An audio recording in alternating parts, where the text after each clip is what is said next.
현재 한국 네티즌들이 공유하고 있는 사진을 보며 해외에서 다시 한번 놀라움을 표현하고 있습니다. 우선 한국의 보건당국과 외교부 등은 연일 해외에서 요청해오는 컨퍼런스 콜로 눈코 뜰 새 없이 바쁜 상황입니다. 왜냐하면 이들은 현재 모델로 삼을 만한 나라는 전 세계에서 한국밖에 없다고 평가하기 때문입니다. 기획재정부 개발금융총괄팀은 최근 세계은행에서도 개발도상국을 상대로 한국의 상황 대처와 노하우를 전수해주길 원한다며 컨퍼런스 콜을 요청해왔다고 말합니다. 뿐만 아니라 미국, 영국, 프랑스, 독일 등 G7 선진국들 중 일본만 제외하고 모두가 한국에 SOS를 보내는 상황이 연출되고 있는 것입니다. 그런데 이렇게 상황 대처를 잘하는 한국이 결정적으로 서방 국가들을 또 한 번 크게 부러움을 사고 있는 정황이 포착되고 있습니다. 프랑스 양대 일간지 중 하나인 르 피가로의 도쿄특파원 레지스 아르노 기자는 우리 의사결정권자들의 한국의 방식에 대한 오만을 참을 수 없다는 직설적인 제목의 컬럼을 통해서 아시아 국가들의 방식을 무지 몽매함으로 치부한 프랑스가 마스크 착용이 아무 소용없으며 대대적 검사도 무용지물이라 주장해 놓고 이제는 중국에서 마스크 10억 개를 받으려 하고 대규모 검사도 공언했다고 말하면서 프랑스 정부가 이동 제한령으로 시민의 기본권인 통행의 자유를 제한한 것을 두고 당신들이 사생활 침해 운운한 것을 기억하나 라며 이중적 태도를 비판했습니다.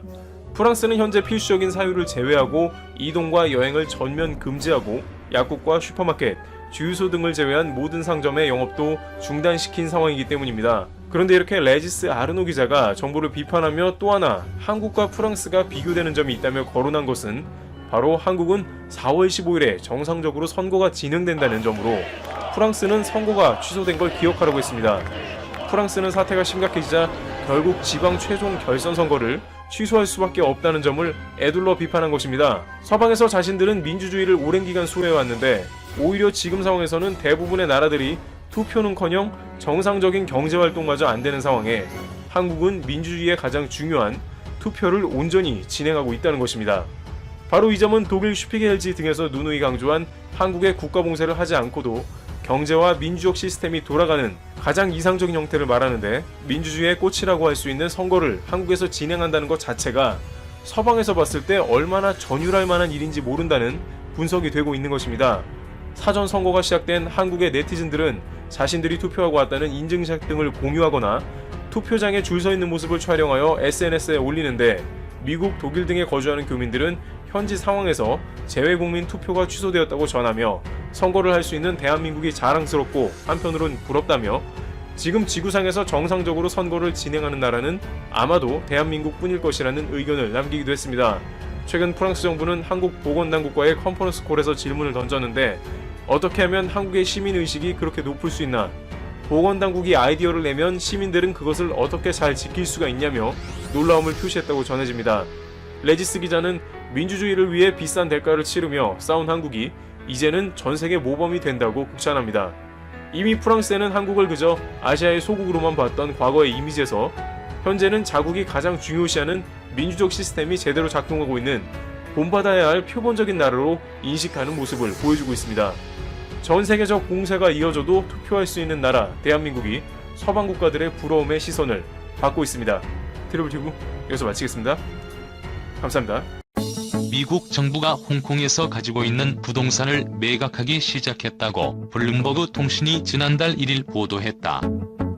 보도에 따르면 미 국무부 관계자는 국무부 산하 해외 건축물 관리국은 미국 정부의 해외 부동산 보유 현황을 정기적으로 검토한다면서 글로벌 재투자 프로그램의 일환이라고 말했다. OBO는 부동산의 취득과 매각을 통해 미국 정부의 외교 정책을 지원하는 기구다. 중국이 홍콩 국가보안법을 직접 제정하겠다고 결정함에 따라 미국이 홍콩을 중국 본토와 달리 특혜 대우하지 않겠다는 메시지를 이번 매각을 통해 못 박았다는 분석이 나온다.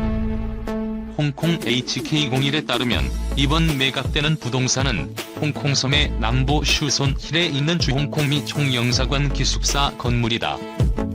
건축면적 4,401.9제곱미터의 이 부동산 가격은 100억 홍콩 달러를 넘는 것으로 전해진다. 미국 정부가 총영사 직원 숙소로 쓰기 위해 이 부동산 매입했던 1948년 당시 부동산 가격은 31만 5천 위안이었다고 한다. 마이크 폼페이오 미 국무장관은 이날 폭스뉴스 인터뷰에서 이제 홍콩을 중국 본토보다 호의적으로 대할 근거가 없다며 중국 공산당이 10년 전과 달라졌다고 평가했다. 후보의 이 같은 인식에 따라 국무부 산하비호가 앞으로 홍콩 내 미국 총영사관 사무실 건물이나 미 정부 소유의 다른 자산도 팔아치울 것으로 가능성도 거론된다. 미국 자본이 홍콩에서 빠져나가는 신호탄이 될 것이란 전망이 나온다. 중국 경제는 미중 무역 전쟁에 이은 신종 코로나 바이러스 감염증 사태가 몰고 온 충격에 흔들리고 있었기에 향후 중국 경제를 둘러싼 불확실성은 한층 커지게 됐다. 도널드 트럼프 대통령이 강력 조치를 경고한 가운데 미국은 홍콩 보안법 강행이 일국양제에 따라 보장되는 홍콩의 자율성을 결정적으로 훼손했다고 간주하면서 중국에 대한 제재에 나설 태세다. 홍콩 보안법 강행에 따른 미국의 제재는 보편 가치인 자유와 인권, 민주주의 훼손에 따른 응징이라는 형식을 취하고 있다는 점에서 1989년 6.4 thiên安문 민주화 시위 유혈 진압 사태 이후 미국 등 서방이 취한 제재와 비슷한 측면이 있는 것으로 평가된다. 미국 등 서방 제재가 중국 경제에 큰 충격을 가하면서 중국의 경제 성장률은 1990년 3.8%로 주저앉은 바 있다. 매우 긴 목록의 다양한 제재 방안이 거론되지만 미국이 홍콩에 부여한 특별 지위를 박탈할 것인지가 우선 최대 관심사다. 1992년 제정된 홍콩 정책법에 따라 미국은 관세, 투자, 무역, 비자 발급 등에서 홍콩에 중국 본토와 다른 특별 대우를 보장해왔다. 홍콩 특별 지위의 일시 중단 또는 영구 박탈은 먼저 홍콩에 직접 영향을 주겠지만 홍콩과 한 몸으로 엮인 중국에도 큰 충격을 줄 수밖에 없다고 전문가들은 지적한다. 홍콩 미상공회의소는 최근 낸 성명에서 주요한 국제 비즈니스 및 금융 중심으로서의 홍콩의 위상이 약해진다면 누구도 이긴 사람이 될 수 없다고 우려했다. 고도로 자유화된 시장 환경을 갖춘 홍콩은 특히 금융과 무역 등 분야를 중심으로 중국과 세계 경제를 잇는 핵심 관문의 역할을 해왔다. 로이터 통신도 홍콩은 중국 경제의 필수적인 톱니바퀴라며 중국이 아직도 종종 금융시장과 은행 시스템에 간섭하지만 홍콩은 세계적으로도 가장 열려있는 경제이자 가장 큰 주식, 채권 시장 중 하나고 지적했다. 홍콩 주식, 채권 시장을 통해 중국은 외국 자본을 대거 끌어들인다. 홍콩 증시에는 알리바바, 텐센트, 샤오미 같은 중국 굴지의 기술기업부터 다양한 업종의 회사들이 상장해 있다. 최종적으로 중국으로 흘러가는 외국인 직접 투자 중 복잡한 금융공학을 거쳐 상당 부분은 홍콩을 거쳐간다. 중국의 대외 무역에서도 홍콩은 중요한 역할을 한다.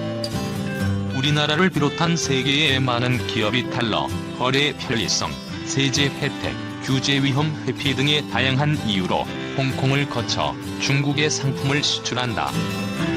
한국무역협회에 따르면 작년 홍콩은 금액 기준으로 중국, 미국, 베트남 다음으로 한국의 네 번째 수출 대상 지역이었다. 하지만 실제로는 한국의 주력 수출품인 메모리 반도체와 화장품을 포함한 상당수 제품의 최종 종착지는 중국 본토에 있는 기업들이다. 비슷한 이유로 중국 기업들도 홍콩을 거쳐 미국 등 세계 각지의 상품을 수출한다.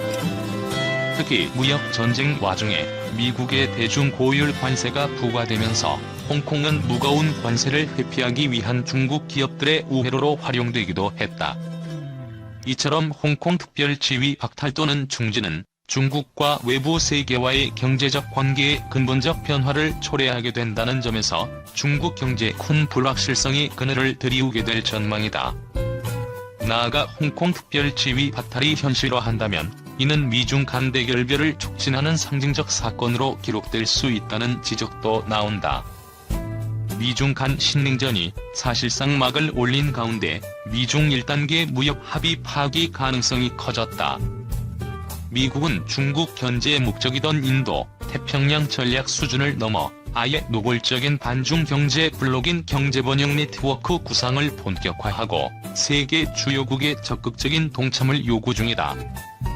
서방 선진국보다는 다소 사정이 낮기는 하지만 중국도 미중 무역 전쟁에 이은 코로나19 사태로 경제적으로 큰 어려움을 겪는 상황이라서 이런 미국의 파상적인 공세는 코로나19라는 국난을 맞아 민생을 안정시켜야 할 시진핑 국가주석에게 심각한 도전을 안기고 있다. 지난 1분기 경제 성장률은 마이너스 6.8%로 중국은 문화대혁명 마지막 해인 1976년 이후 처음 마이너스 경제 성장률을 경험했다. 올해 경제 성장률이 1%대에 그칠 것이라는 관측이 제기된 가운데 중국 정부는 올해 처음으로 경제 성장률 목표도 제시하지 못했다.